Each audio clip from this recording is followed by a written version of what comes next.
Welcome to Shaping Stories, a glass artist podcast.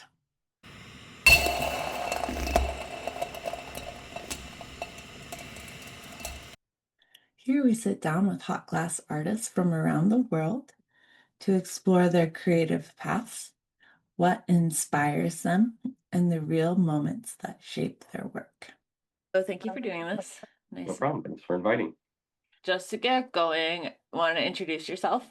Sure. I'm Ryan Ferris. My alias is Fairy Glass, Ferri. It's my last name without the S. Naming things is hard. Looking back, that's one thing I'm like, that was a silly name to choose. And now we're a decade in and I'm stuck with it a little bit, but it's worked out pretty good.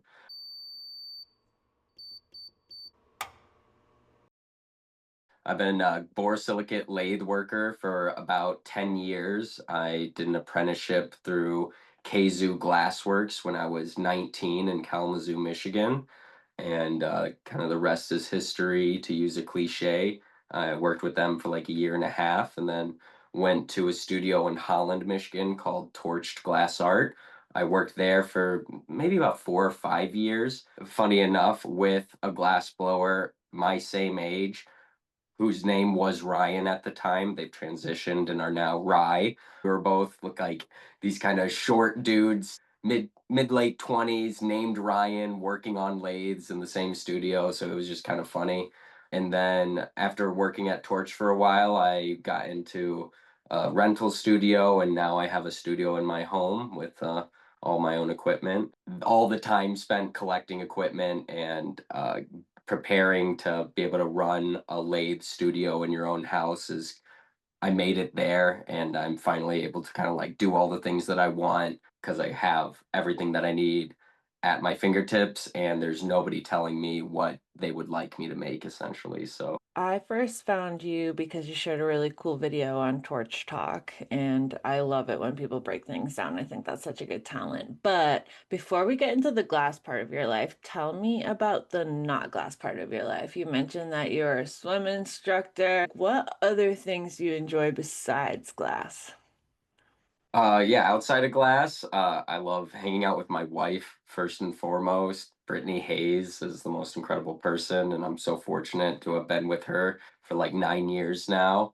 We have 3 cats, so a lot of time spent with cats and my wife. I enjoy playing ball golf and disc golf. I've taught swim lessons and been a lifeguard off and on for most of my life. I had about a 7 year break where I was exclusively blowing glass. I've actually restarted teaching swim lessons and lifeguarding again. It's a really fun job, and teaching kids pays really well, shockingly. If anybody has kids and is listening to this, I'm sure you're like, shit, yeah, they're expensive. And yeah, we get paid pretty good, so that's why it's expensive. I've always loved that job. Teaching people things and such a valuable skill has always been so much fun. And like you said, I made a really nice video making a Puffco pivot top, which is what you saw.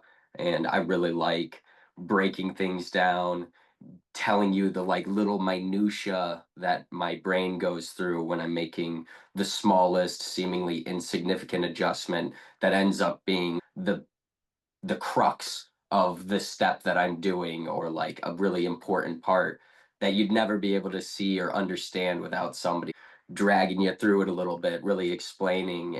I took a lot of that from teaching swim lessons. I have a certification called a WSI, or a water safety instructor. I got my first WSI certificate when I was 16.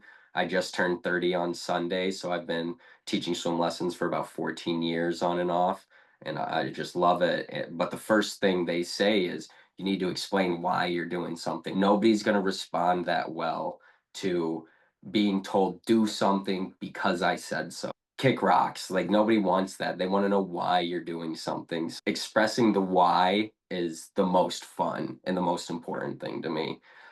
I try to spend time with my family when I can. I'm actually in my sister's house right now in Kalamazoo. I'm one of 5 siblings, so we have a pretty big family. My mom's one of 12, and we're all kind of in Southwest Michigan. So, we all, as an extended family, like to get together. So, spending time with my family is something I like to do outside of glass blowing.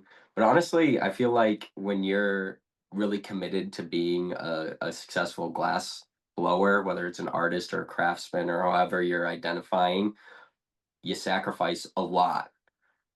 It's something I was thinking about a lot going into this interview. What outside of glass is there? And it's like there's a lot there, but it's a lot of stuff that I put off and don't do as much as I'd like to because I'm dedicated to trying to be better and making a living doing this. And honestly, like the most challenging part of blowing glass for me over the past 9 years is everything outside of it, running the business, maintaining relationships, just communicating with people. This is shockingly hard sometimes. For real. And what does your wife think about glass? Because you're doing it out of your house, right? Yeah. My wife and we're like yin yang. Type B, stoner hippie. She's like type A, got her master's degree last year. She got her MBA, completely sober. She got me into long distance running. That's another thing I do outside of class. I do long distance That's running. This amazing. Saturday, we're doing the Riverbank 25K. It's like 16 and a half miles. So that'll just be like something we do on Saturday morning before we go out to eat with our friends. Yeah. Um, I try to take a lot from her, and I think she tries to take a lot from me. She thinks glass blowing's cool. You know, being married to a glass blower kind of gives you like people get interested. They're like, "Oh, that's a unique job." So it's fun thing to talk about.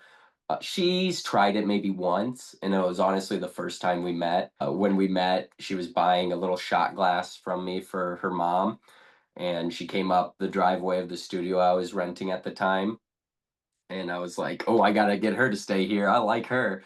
And I asked if she wanted to take a glass blowing lesson, and I taught her a lesson, and then we kind of started dating after that. And yeah, it's been a good road since then. So I think I think she thinks it's cool, but I think more than anybody else, she sees how much you give up.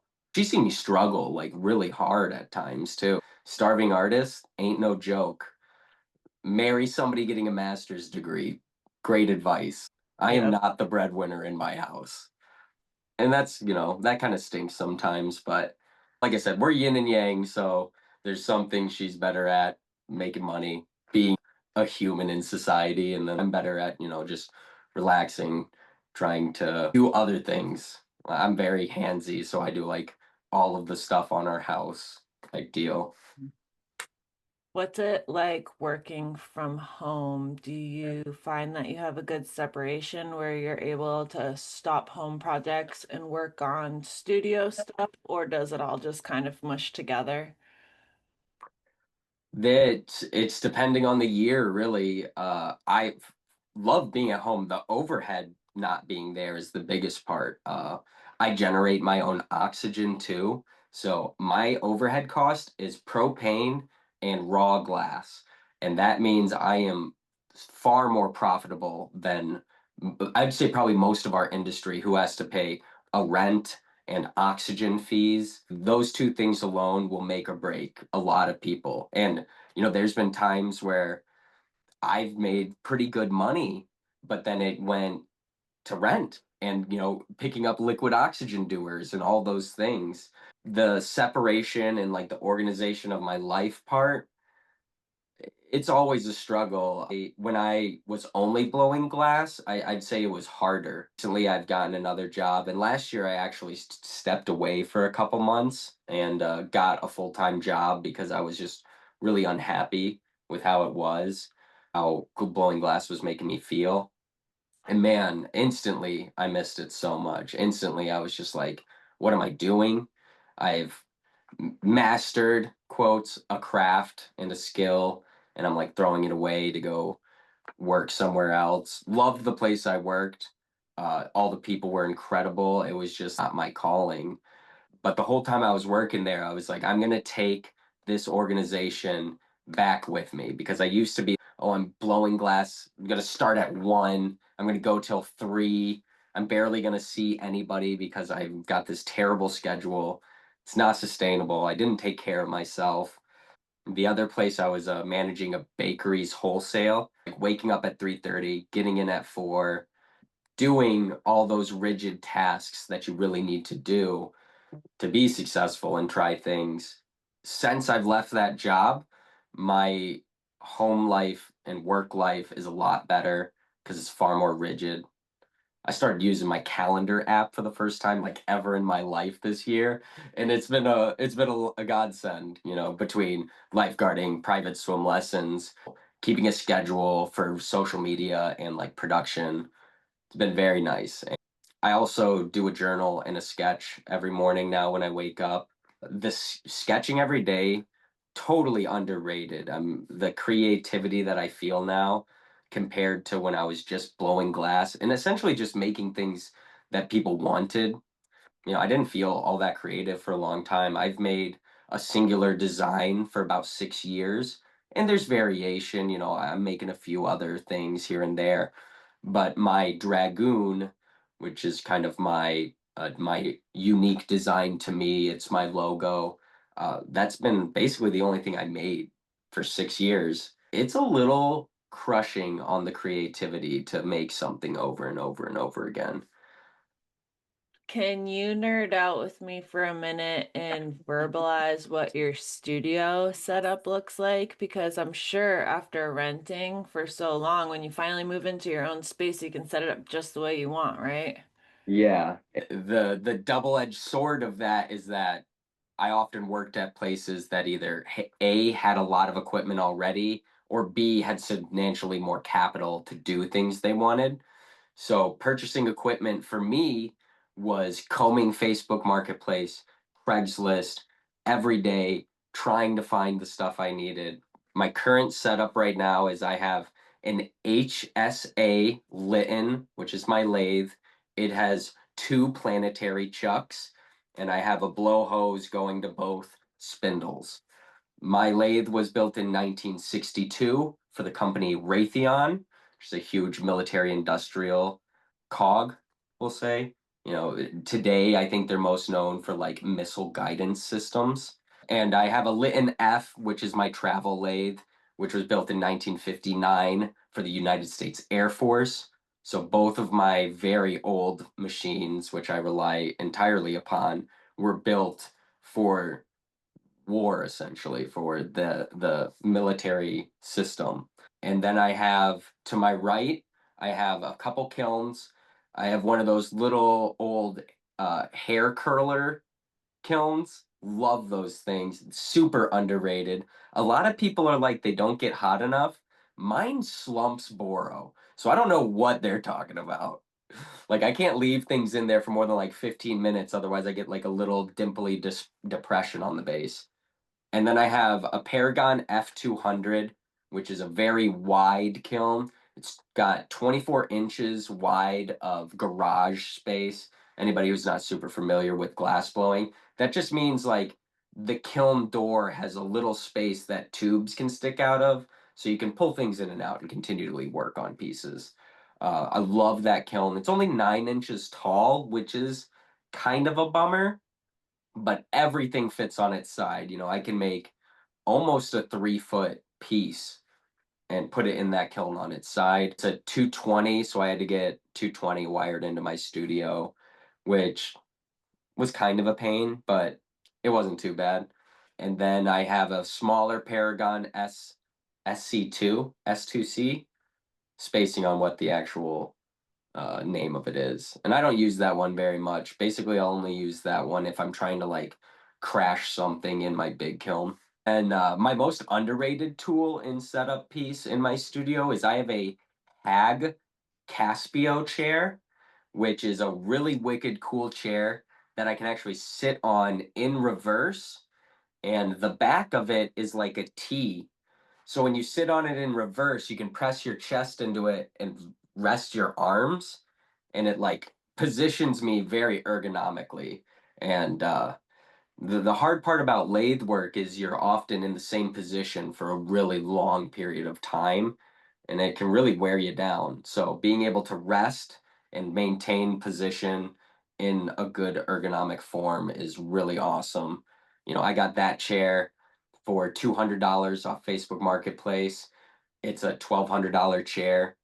All of my stuff Facebook Marketplace. My Litton HSA I found for 1,500 bucks, and it came with so much extra equipment. I made money buying that lathe.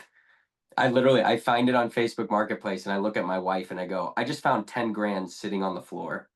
She's like, what are you talking about? I'm like, I just found a $12,000 lathe for a grand. I'm leaving right now. I'm gonna go to a U-Haul store. I'll be back later. And I picked up a buddy and I was like, I need help. This thing weighs like 400 friggin' pounds. I have another tool that, because I use really large equipment, I have a manual pallet stacker, which can lift like 2 tons, just chilling in my garage, and I can move all my equipment by myself with that. 300 bucks off Facebook Marketplace. Love that thing. Uh, yeah, so I'm frugal. I definitely go out of my way to find cheap used equipment. Anybody watching, search tempest.com. Search tempest.com. It lets you comb Craigslist, Facebook Marketplace, eBay, and Amazon really quick. Great way to find used equipment. Huge pro tip. That's awesome. I've never heard of that. I have so many questions. First question, do your neighbors know that you're there? Or are you just kind of like hiding I'm in plain I'm sight? chilling. I am not open Yeah, about it at all. I wouldn't want to either. So, And how did you learn all of that? So just having a lathe is one thing, running a lathe is one thing, but learning how to keep it and maintain it and or fix it, did that just come from your original teachings or just mechanically, like, how did you get that knowledge? yeah, picking away at it. I was not mechanically inclined. My dad is not a super handy person. Sorry, Dad, if you end up watching this. Great man. Love him to death. I tell people I didn't touch a power tool until I touched a glass lathe. So it was very new to me. I was going to go to college for international business. I ended up being able to find glass blowing, and I was like, wow, I didn't know how much I loved working with my hands because I really didn't have any exposure to it. As far as maintaining lathes, I learned a very small amount from my initial apprenticeship with Kazoo Glassworks. They were in a scientific studio run by a man named Frank Meintz, who was in the R&D department for Upjohn, which became Pharmacia, which became Pfizer. So he was in their R&D department for a long time, and just an incredible wealth of knowledge from him. Didn't really pass a whole lot of maintenance stuff to me. I think he was in his 80s by the time I came into the picture, and he was doing other stuff. When I purchased my first lathe, which was my Litton F, again, found it on Facebook Marketplace for 5 grand in Portland, had it shipped to me for 500 bucks. Still a good deal, but a lot more expensive than my second lathe purchase. When that lathe came to me, because it's a Litton F, it's only 3 feet wide. It weighs 120 pounds with chucks and a motor. I just took it apart. It came to me, and the first thing I did was I stripped it as far as I could down. And then there's a bunch of great Facebook groups. One of them is called Glass Lathe Tips and Tricks. And I just started searching through that for my questions. What do I need to strip grease? What type of oils and lubricants do I need to use? And they're going to tell you need whey oil for your beds. You're going to want white lithium grease for like the inside of your chucks and your spindles and stuff. I actually don't use white lithium inside my chucks. I still use whey oil inside there. I go through a lot of whey oil during my maintenance phase. But yeah, stripping down that lathe was a really nerve-wracking process for me because I did not have a lot of experience or exposure. At that point, I had only taken apart a chuck from a Herbert Arnold lathe, which maybe doesn't sound as crazy as it is. That chuck weighed 100 pounds. So the chuck I took apart weighed as much as the lathe I took apart. But you find with really good made equipment, stuff doesn't even go together wrong. Every piece has pretty specific nuts and bolts and hardware. Nothing's going back wrong. If you run into an issue, you just have to stop and figure out what it is because it's you're never going to put something in wrong. It just won't accept it. So luckily, it was really easy. I did not find it challenging. Then getting over the nerves to take that step, that leap into doing something you've never done, that was the hard part about it. But once you got into it, it was pretty easy. And you mentioned about how the way that your posture is when you're sitting at the lathe all the time, how you really have to think about that. And I was wondering if you've noticed now that you're getting into running because of your partner, is that helping you with your glass work? Like thinking about the mechanics of your body, or do you feel like you hurt? A lot of glass artists, they hurt, like their muscles and from standing and from working and moving, or do you feel like you found a good balance? Yeah, running came to me a lot later than the hurt. So I was hurting. I've had times where I've been in some serious back pain and been like concerned I wouldn't be able to keep blowing glass. And fixing my posture, investing in that nice chair made a huge difference. Running has been great just because my overall health is much better now. And it added a lot more structure to my life. If you're training for something, my training run for this 15 or for this 25K, I did a half marathon for my longest training run.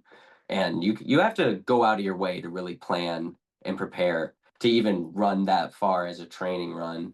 Once I started running though, it got really easy. Like after I did the first 25K I did, bawling, crying after I was done.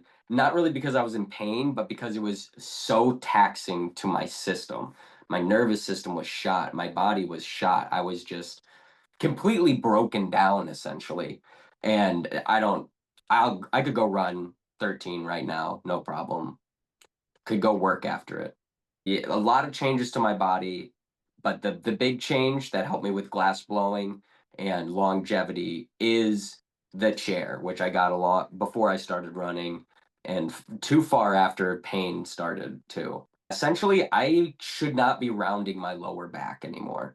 Like when I bend down, I just turned 30 and I sound old as hell. I'll like bend at the knees. I'm not like hinge at the waist, but I'm trying not to round my back like ever. uh, and get insurance and go see the doctor when you start getting pain. Don't be like me. Don't put it off. I had this one period where my back was hurting so much for like 3 months. And towards the end, again, I was like, man, I'm worried I'm not going to be able to blow glass. I'm talking to my wife. I'm like, can you just help me today while I just lay down and rest so I can try to maybe recover from this pain? And I finally went to go see a doctor. Show me how you're stretching. Because I told him, I'm like, I'm stretching all the time. Like, I'm trying to get better and nothing's working. And everything I'm doing, I'm bending over, I'm sitting on the ground, reaching for a leg. I'm bending, bending, bending. And he just goes, yeah, you're in the beginning stages of herniating a disc. Stop bending. Go the opposite way and like lay on your stomach and scorpion. 2 days, all the pain gone.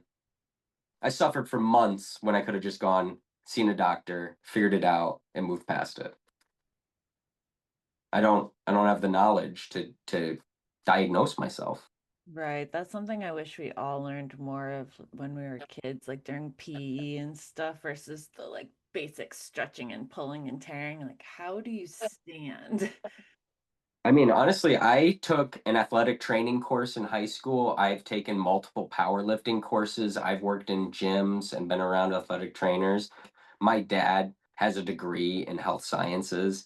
He played professional soccer. He coached at Western Michigan. I have a really deep background in athletics and anatomy, and it's completely different from the knowledge base that professionals have. It's just a whole nother level. I agree. We need to learn more, but like, even if you think you know a lot, which I did, I thought I knew a lot and I could figure it out. You don't, you're dumb. Go see a doctor, please. Can you talk more about how you plan your days? In particular, I want to learn more about your morning routine, about sketching. Can you go, is it just free range? Can you talk more about how you structure yourself as a generally self-employed, or you have to work through your schedule pretty independently because you're not doing a 9 to 5, right? My schedule starts about 3 weeks out. That's when I know. when I'm teaching, when I'm lifeguarding. So I kind of start there. So about 3 weeks out, I have a rough schedule. And then I insert into like my calendar any work that I have pre-planned. I don't take down payments. My work I think is good enough that if somebody flakes, I can just sell it. So I don't take down payments, which is a great luxury to afford. If you can do work without taking down payments, I say do it because the stress of not having people's money over you, not spending it before you're done, it's wonderful. I'll put in like 3 weeks out, lifeguarding, swim instructing, the work that I have planned. But every day, yeah, I start about 4:30. I wake up, I make coffee. Actually, I have a cup of coffee from the day before that's in the fridge. I heat it up for 2 minutes, add my creamer, sit down. I do a journal for about 5, 10 minutes, just quick, just throw some stuff out onto a piece of paper. And then sketching, the plan is to try to free flow as much as you can, but I kind of like go through phases. Each page usually kind of has its own thing. Like I have one page and it's just 1 inch squares of single lines in different patterns. I have another page that's just the worst anatomical forms you'll ever see drawn. I am not good at that. And then when I tell people I'll make them something, sometimes I'll sketch this out. If it's a custom piece, I'll say I'll sketch this out and I'll literally put it in my calendar like tomorrow's sketch is custom for this dude. Send him a photo when you're done. There's sometimes some rigidness to it, but usually I'm trying to either flush out an idea that's been bothering me. I shouldn't say bothering, inspiration that I want to see more of, or I'm just trying to throw some stuff onto a page. Even if it's bad, it's something I'd never done before. That's great. That's the job. The job is to express myself in a different fashion. That's its whole purpose, and it's been wonderful. And I have a really structured diet now too. I meal prep pretty aggressively. I'm trying to track all my calories and stuff. Really trying to 180 from like this disheveled wook is like, I don't know what I'm gonna do. Because it's just not sustainable for me. And I've tried it for a really long time. And I think I could be a lot more successful if I was more structured.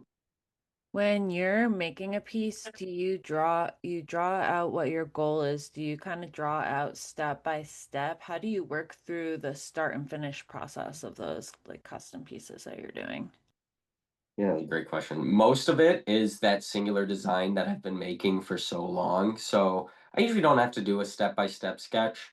But for sure there are some points where I'm like, I'm actually not sure how I'm gonna do this. And when I'm not sure how I'm gonna do something, I kind of sketch out the piece to the point where I'm unsure. So, like, say I've got to put two tubes together and I've got three tubes going, climbing out the side afterwards. And I'm not sure exactly how I'm going to keep air pressure in the bottom vessel once I've sealed all those interior tubes. So I'm like, okay, what do I need to do? The obvious in this scenario, it's a very easy answer. You're just going to hold it with a blow tube that's open. But say I didn't understand that, so I draw it out, and then I can look at the picture and go, okay, where can I open up pressure relief? Where can I stop this vacuum from happening and when? And then I can kind of draw the next step. And then I'll usually stop there. I don't really need to go much past that. And when you're looking at all the different aspects of what you do, let's think about this. You do social media, you have to video and do recordings for those social medias, which is a lot of editing. And that's also a lot of like responding to comments and socializing. And then there's the making of the glass. And then there's also the equipment repair and maintenance. Do you find that you are like pretty proficient at all of those aspects, or do you find that sometimes it's hard to do the social media posts or make the glass, or do you find that you can find a pretty good flow? I personally have trouble switching gears, so I'll obsess over one aspect, like making social media posts, and then I can't break away from that to do something else. And so I'm always curious on how people manage that part of their lives. I'm a one track mind person. If I could do one thing all day long, that's what I would do. I think I function on a 3 week, 4-week cycle. 2 weeks of just balls to the wall. I'm doing everything. I'm working way too much, and then like aggressive burnout for a week, like extreme depression, don't want to do anything, not even answering messages right now, and then like a week of recovery. So that's kind of the cycle I have. It's terrible, but it was worse. The goal of 2025 is for me to start handing stuff away, to get as close as possible to just blowing glass as I can. And it honestly, it's so nice for me to hear when other people struggle with that same stuff as me. How Do could you not? I know, but it's so easy to like feel like you're drowning in your own struggles, but nobody else is battling the same demons. I don't show it. I Yeah. I do not. Every now and then I'll make a post being like, I've gone through something crazy. But your customer's perception of you is huge. Hmm. And like people are gonna maybe hear this and think a certain way of this. There's been times when I've offered things for sale. Let's say I put 15 items out on a website and they don't sell. I don't sell any in a day. I'm going to take half of those items down and I'm going to post I sold half of them. And I'm going to sell all of them the next day. An item that has perceived want or value is wanted and valued. Art is subjective. Everything is worth what people are willing to pay for it. And you know what? Sometimes you do some semi-scummy sales things to make do. But that's what it is. And I think if you're out there posting like I can't sell anything, like oh, I'm really struggling right now, people don't want to send you $600 because they pity you. They want to send you $600 because you're selling a bunch of $700 things. I'm not going to show you when things are hard. And do you ever feel like you're an imposter? Oh yeah. Who isn't? Are you Yeah. kidding me? Do you have any advice for people that might be feeling that right now? How do you get out of it? I don't know. Call me when you figure it out. Be around people who say nice things and support you. You know, I'm number one hater of me right here. I don't know how to get past it. What are some of the biggest challenges that you have within keeping going with glass, feeling inspired and creative?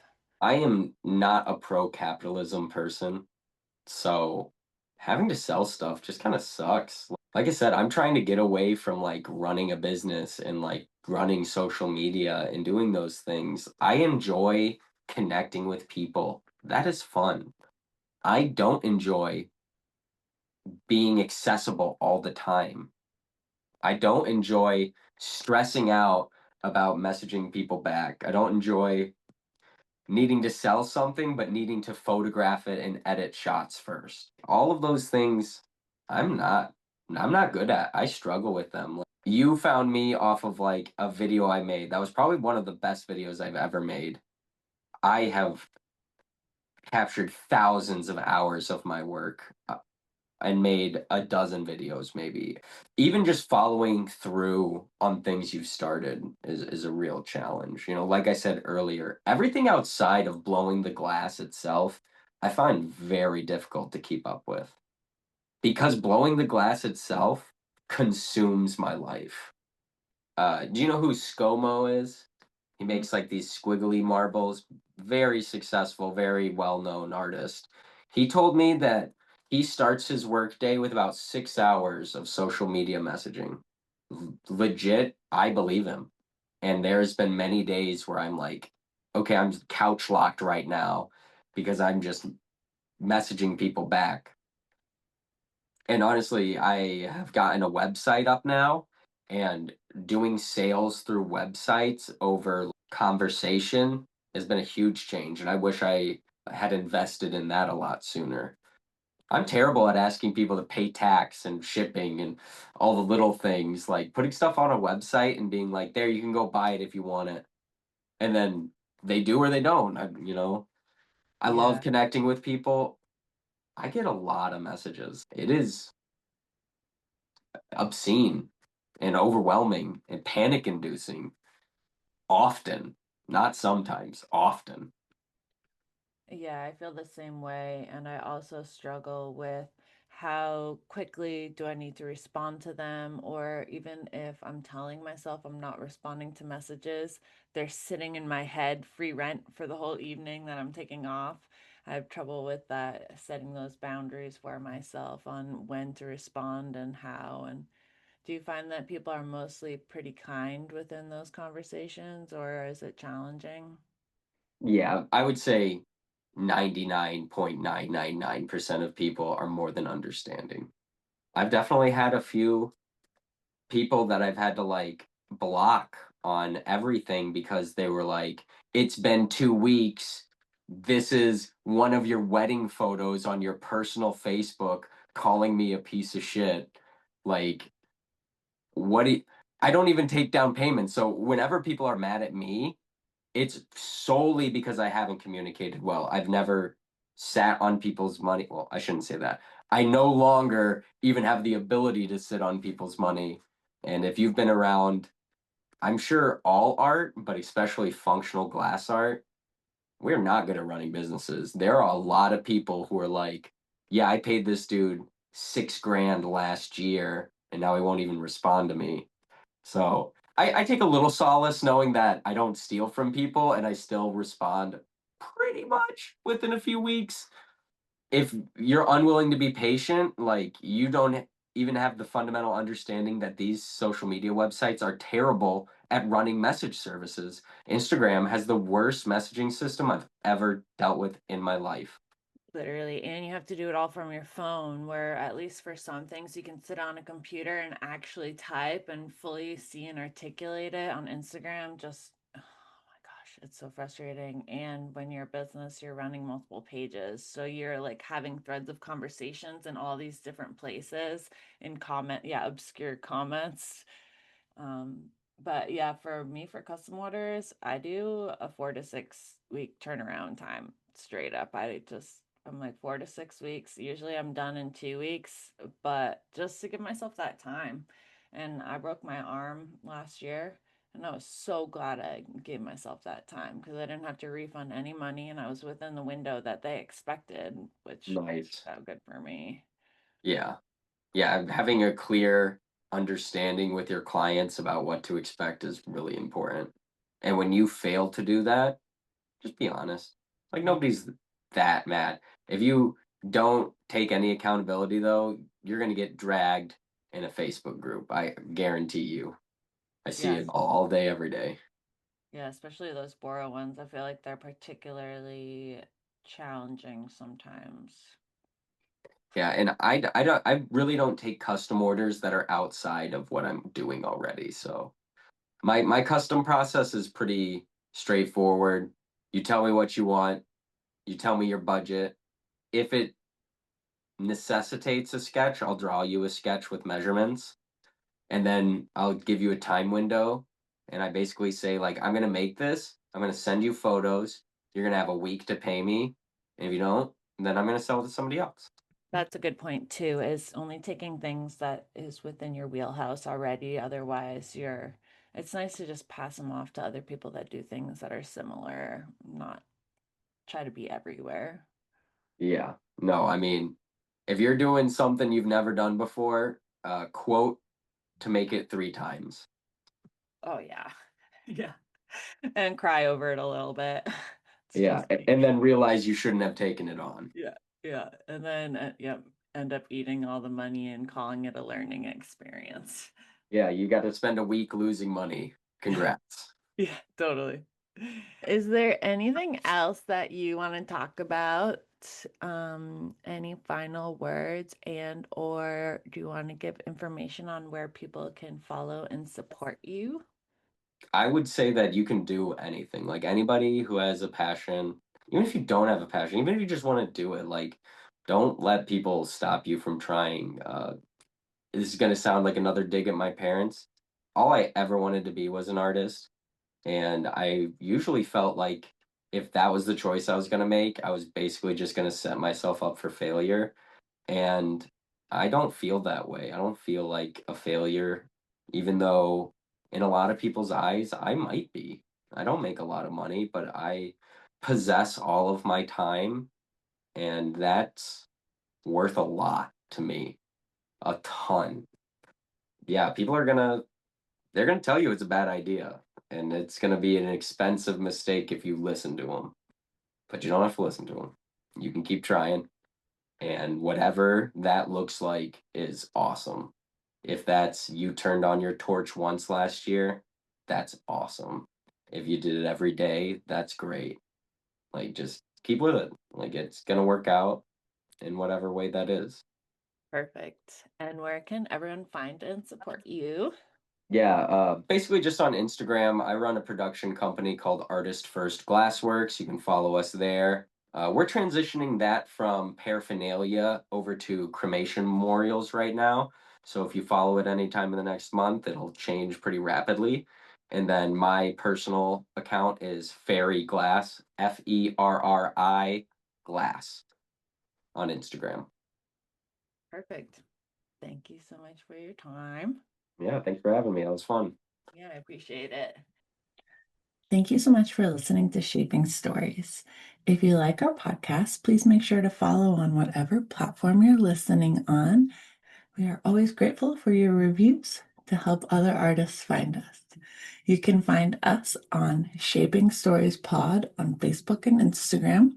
And please make sure to support this artist that we interviewed today. It's a lot of guts to come on here, and we appreciate them being vulnerable and sharing, and especially for their very valuable time. If you know somebody that might like to be interviewed, or you might like to be interviewed yourself, I would love that. Please send an email over to me to dom@terrapinglass.com.